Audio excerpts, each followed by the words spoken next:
All medical emergencies are managed in basically the same way. The algorithm for treating all medical emergencies is PCABD. P stands for positioning of the patient. C is circulation, A, airway, B, breathing, and D is definitive care. The first step in managing all medical emergencies is to position the victim properly. For a conscious person experiencing a medical emergency, the position of choice is whatever is most comfortable for that person. For example, the asthmatic or anyone having difficulty breathing will likely want to sit up.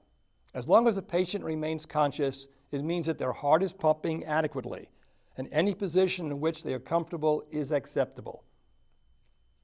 In an unconscious patient, determined by a lack of response to sensory stimulation, the position of choice is supine. Supine is horizontal, with the head and heart parallel to the floor.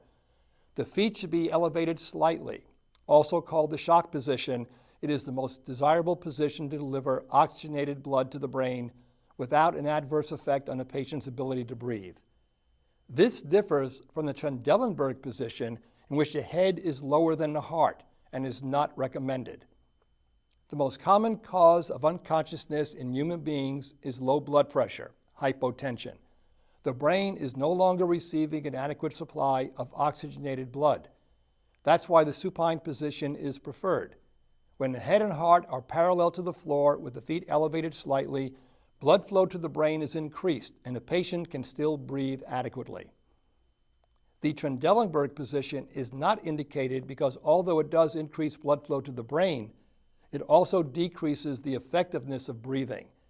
The ideal position for all unconscious patients is horizontal or supine with their feet elevated slightly. The next step, C, is to assess circulation. In 2010, the American Heart Association changed the algorithm for basic life support from airway, breathing, circulation to circulation, airway, and breathing. The first step in basic life support is to determine if a palpable pulse is present. In the absence of a palpable pulse, chest compression becomes the most important link to the victim's survival. In a conscious patient, one who is responsive to stimulation, a pulse will be palpable and chest compression is not necessary. There is a simple method used to properly locate the carotid artery.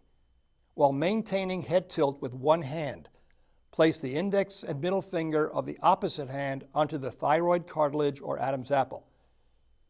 Next, slide these fingers down along the neck towards yourself until they fall into a groove formed by the sternocleidomastoid muscle.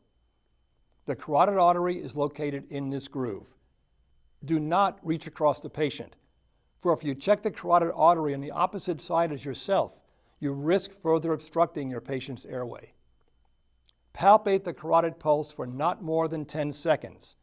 If a pulse is not present, or if there is any doubt as to whether the pulse is present or not, chest compression must be started.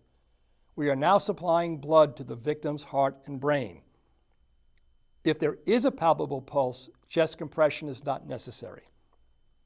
The next step in managing emergencies is to assess the airway. In the unconscious patient, airway management is important in maintaining their life. When consciousness is lost, skeletal muscles relax. In the supine position, the tongue, a large mass of skeletal muscle, relaxes and either partially or totally obstructs the airway. Head tilt chin lift must be maintained throughout the resuscitation effort. The technique for maintaining an airway in the unconscious person is simple. It is called head tilt chin lift. Place one hand on the victim's forehead, 2 fingers under the anterior tip of their mandible, and then simply rotate the head back. As the tongue is attached to the mandible, the tongue will be lifted off the airway as the mandible is rotated up. The next step in the unconscious patient is to determine if they are breathing effectively. Breathing can be defined as the exchange of air going in, air coming out. While maintaining head tilt chin lift, the rescuer places their ear 1 inch away from the victim's mouth and nose, looking at their chest to see if they are attempting to breathe spontaneously. It is important to concentrate on what you feel or hear from the nose and mouth, because seeing a person's chest moving does not mean that they are exchanging air. Even when an airway is obstructed, the patient may still involuntarily attempt to breathe, with their diaphragm and intercostal muscles contracting in a somewhat normal manner. If you feel or hear air coming out of the victim's mouth and nose, then their airway is patent and they are breathing. However, if respiratory efforts are absent, the victim is not breathing. This is called apnea, and the rescuer must deliver 2 quick, full ventilations to deliver oxygen to the victim's lungs, seeing the victim's chest rise with each breath. The last step in our management of medical emergencies is D, definitive care. Depending upon the situation, D will also stand for diagnosis, drugs, or defibrillation. The first 4 steps, positioning, circulation, airway, and breathing, constitute basic life support. We are keeping the victim alive.